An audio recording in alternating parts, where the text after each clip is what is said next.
Dans un monde où le stockage en nuage est devenu essentiel pour la gestion des fichiers, Microsoft OneDrive est souvent le choix par défaut pour plusieurs utilisateurs. Il existe cependant une multitude d'alternatives qui peuvent répondre à des besoins variés, que ce soit en matière de sécurité, de collaboration, de capacité de stockage.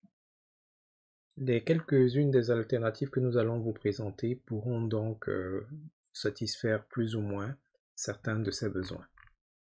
Alors ils sont très nombreux, mais nous n'allons attirer votre attention que sur quelques-unes de ces solutions. Alors, OneDrive, il offre un espace limité, mais par contre c'est idéal pour les personnes qui l'utilisent de manière occasionnelle et qui n'ont pas nécessairement besoin de beaucoup de stockage. On parle ici de la version gratuite. Si vous optez pour la version professionnelle, elle est beaucoup plus considérable. Soit dit en passant, dans les ressources, nous avons préparé un tableau qui sera plus compréhensif et qui vous présentera de manière comparative les différences entre certaines de ces options.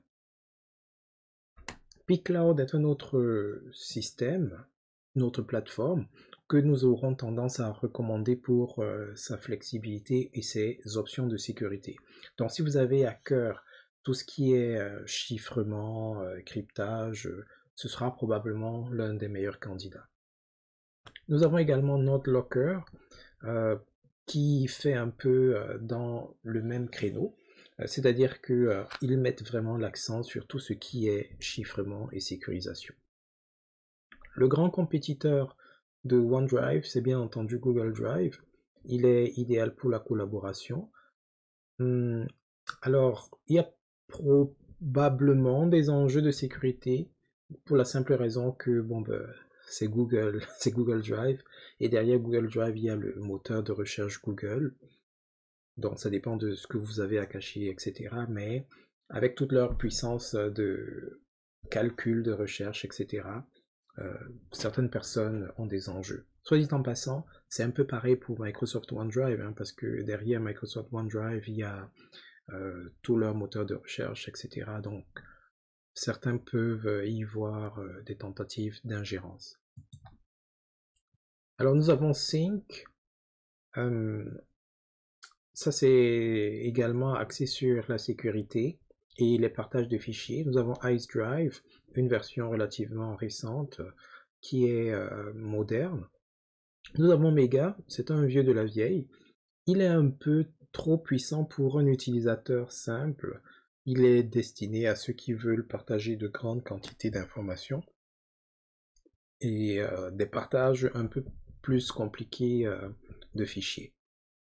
Nous avons Dropbox qui est un autre compétiteur notoire à OneDrive et à Google Drive de par sa notoriété justement. Il est simple, efficace. La portion gratuite de leur plan est relativement limitée, même comme elle se compare à certains égards à ce que OneDrive fait. Et nous avons enfin Box, qui est pas mal pour les entreprises, mais qui est vraiment beaucoup moins adapté si vous voulez juste avoir votre espace personnel. Donc comme nous l'avons précisé plus tôt, nous avons un tableau qui va récapituler de manière plus précise et avec des chiffres les valeurs actuelles des différents plans qui sont offerts par ces différentes options.